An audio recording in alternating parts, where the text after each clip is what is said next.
मेरा आपसे एक सीधा सा सवाल ये है, आपको नहीं लगता कि शायद जाने में या शायद अनजाने में आप एक राजनीतिक पार्टी, आपके बयान एक राजनीतिक पार्टी को लाभ देने की कोशिश कर रहे हैं? मेरे अंदर ये ताकत है कि मैं पास्ट को, जो पहले घटनाएं हुई हैं उनको अंडू कर सकूं। आपके अंदर है ये ताकत? नहीं, ताकत किसी में नहीं है, लेकिन उन बातों का मैं इस वक्त दोहराना, भाई उन ये बातों का इस वक्त दोहराना, मेरे भाई आज आपका ये साक्षात्कार, सकता क्योंकि ये बयान आपके हैं। भाई तो ये बयान तो मेरे बहुत पुराने हैं। क्या मेरे अंदर ये ताकत है कि मैं पास्ट को अंडू कर दूं? बड़ा अजीब सवाल है आपका। नहीं, सवाल तो ये देखिए राजनीतिक सवाल है। ये बिल्कुल राजनीतिक सवाल नहीं है। क्या आपके इस बयान से किसी एक राजनीतिक दल को फायदा होता आपको नहीं दिख रहा है? उनका कहना था कि आरिफ मोहम्मद खान साहब जो हैं वो कांग्रेस के बाद वो कई और राजनीतिक दल में भी गए, भारतीय जनता पार्टी से भी उनका एक एसोसिएशन रहा, तो हो सकता है, तो इसीलिए मैं आपसे सवाल पूछ रहा हूं, हो सकता है कि अब आज की डेट में ये बयान इसलिए आया है ताकि भारतीय जनता पार्टी उससे लाभान्वित हो। मैंने तो नहीं दिया आज की तारीख में ये बयान। आज मैं ये कह दूं कि मैंने ये बात 8 साल पहले नहीं कही थी, मैं ये कह दूं कि मैंने 14 साल पहले ये बात नहीं कही थी।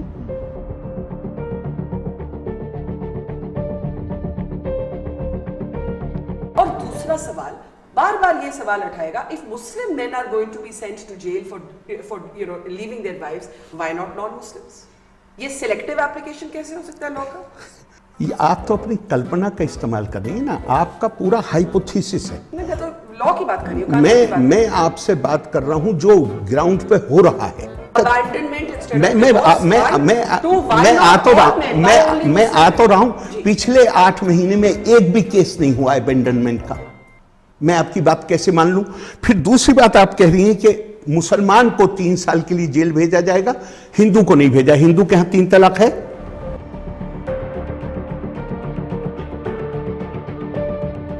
But today he tells me he wants to speak as an Indian, not as a Muslim. He is, of course, Arif Mohammad Khan. Mr. Khan, let me start with the obvious question. How do you respond to the fact that today the BJP is the undisputed hegemon of Indian politics? It has 303 seats on its own. With its allies, it has 353, which is a 2/3 majority. It controls 17 states. And in 12 states, it got over 50% of the vote. Where is the difficulty to understand the whole thing? People have voted the party into power. It's not a problem for you in any sense or shape? I think it should come any sense of... Is there any sense in which this hegemony is a problem for you? Problem for me? Why people... This is a people's decision, people of India's decision. I can have problem with... I, or for that matter, anybody can have problem with the government, with anybody else. You can't have problem with the people of India. Am I going to have problem with the people of India?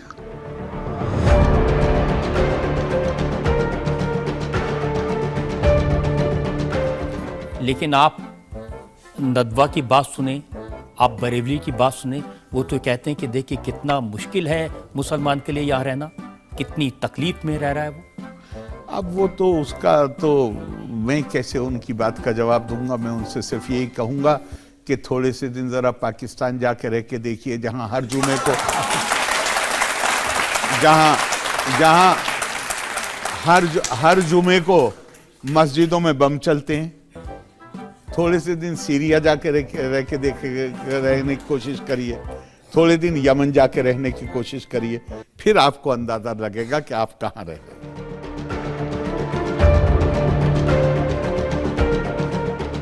तो फिर क्या इस बात पर सहमत हो सकते हैं आप कि हमारा देश कम्युनल हो रहा है? हमारा देश कम्युनल नहीं हो रहा जब तक वो लोग जो एक खास कम्युनिटी के इत्तेहाद का नारा लगाते थे, और वो इतने शॉर्ट साइटेड लोग थे कि उन्हें ये नजर नहीं आता था कि इसकी रिएक्शन दूसरी तरफ भी होगी। आप ये कह रहे हैं कि माइनॉरिटी कम्युनलिज्म के जवाब के तौर पर जो मेजॉरिटी कम्युनलिज्म हमें नजर आ रहा है, क्या वो है जो आप कह रहे हैं, जिसको रिएक्शन कह रहे हैं आप, वो रिएक्शन क्या है? आप लफ्ज माइनॉरिटी, वो रिएक्शन क्या है? मैंने माइनॉरिटी लफ्ज इस्तेमाल नहीं किया, और मैं इस लफ्ज को इस्तेमाल करूंगा नहीं। क्या आप उसको academics की ज़बान में क्या कहेंगे? जो कांग्रेस पार्टी ने किया वो मैं क्या है? आपको दूसरा एक ही मिसाल देता हूँ। जी। पिछले 4-5 साल में हरियाणा में एक कम्युनिटी है, मैं नाम भी नहीं लूंगा, बहुत dominant community.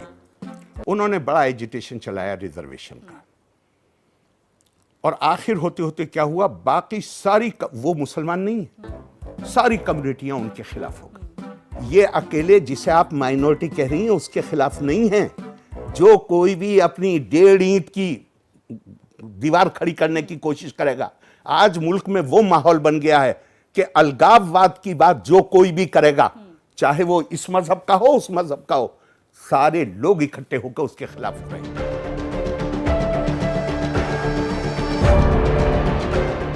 I get it. The real issue is that you are a BJP government appointee, and in state after state where there are opposition chief ministers, there seem to be tangles between the governor and the chief minister. In Kerala, we have a left government. They have taken a strong stand on the CAA. You are a BJP appointee, so you've taken a different stand.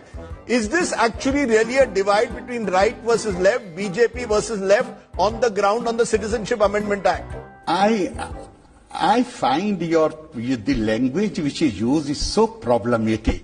I am appointed by a BJP government. I am appointed by the President of India.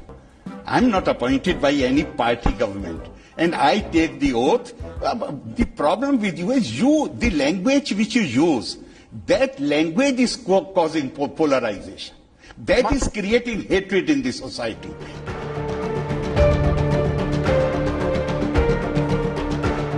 तो अभी जो आपका ये कहना है कि ये जो भी तथाकथित प्रतिनिधिक जो रहनुमा बने हुए हैं मुसलमानों के, और जो बात करें, जो बातें बार बार उठाई जा रही हैं आजकल के, सेकुलरिज्म खतरे में है, सांप्रदायिकता बढ़ गई है, हिंदू राष्ट्र हो जाएगा, ये एक डराने का माहौल जो चल रहा था उसी को आगे बढ़ाना चाहते हैं। ये कोई नया नहीं है मामला, ये कब से चल रहा है। इस देश का विभाजन किस आधार पर हुआ था? लोगों के दिमागों में डर ही तो बिठाया गया था कि तुम्हारा धर्म खतरे में होगा, तुम्हारी संस्कृति खतरे में होगी, तुम्हारी भाषा खतरे में होगी, तुम्हारी जान खतरे। हमें देश का विभाजन हो गया। आदतें इतनी आसानी से नहीं बदलती। आप कह रहे हैं कि अभी कोई ऐसा खतरा नहीं है, ये केवल एक फोबिया जो है, डर फैलाया मैं तो दूसरी बात कहता हूँ, अगर खतरा भी है, थोड़ी देर के लिए मानिए है खतरा, तो मैं हिंदुस्तानी हूँ ना, मैं क्या करूँ? ये खतरा है कि नहीं, नहीं मैं उनकी आप बैठे हुए हैं, हम बैठे हुए, क्या खतरा है? लेकिन मैं थोड़ी देर के लिए उनकी बात मानता हूं कि खतरा है। तो खतरे में आप करना क्या चाहते हैं वो तो बता दीजिए मुझे।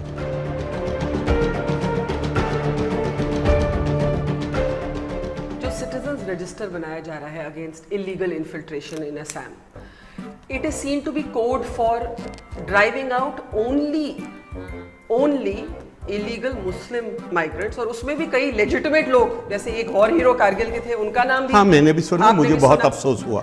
उसके बाद बीजेपी की तरफ से एक ट्वीट आई कि हम ये जो है मॉडल ये पूरे देश में लागू कर देंगे और बुद्धिस्ट, हिंदू और सिख्स को छोड़ के जो भी इलीगल आया है उसको बाहर फेंक देंगे। बाय दिस एक्सेप्शन फिर बोला जाएगा कि एंटी मुस्लिम पॉलिटिक्स खेली जा रही है। मैंने नहीं देखा है, मुझे नहीं मालूम है, लेकिन मैं आपसे एक बार सवाल पूछना चाहता हूँ। एनसीआर बनाने के लिए फैसला किसने किया था? ना, I agree that it started before. सब जी नहीं, ये 1986 में हुआ है। आज ईवीएम पे बहुत मसला है। ईवीएम कौन लेकर आया था? हर काम हम करेंगे और उसके बाद हम इल्जाम लगाएंगे बीजेपी पर। बहुत अच्छा है, स्वागत। अच्छी बात बोली, आपको अच्छी लगी तो ऐसे थोड़ा मार दीजिए हाथ, आप थोड़ा सा मार दीजिए, एक बार मार दीजिए। क्यों कष्ट हो रहा है आपको? अगर अच्छी लगी मार दीजिए।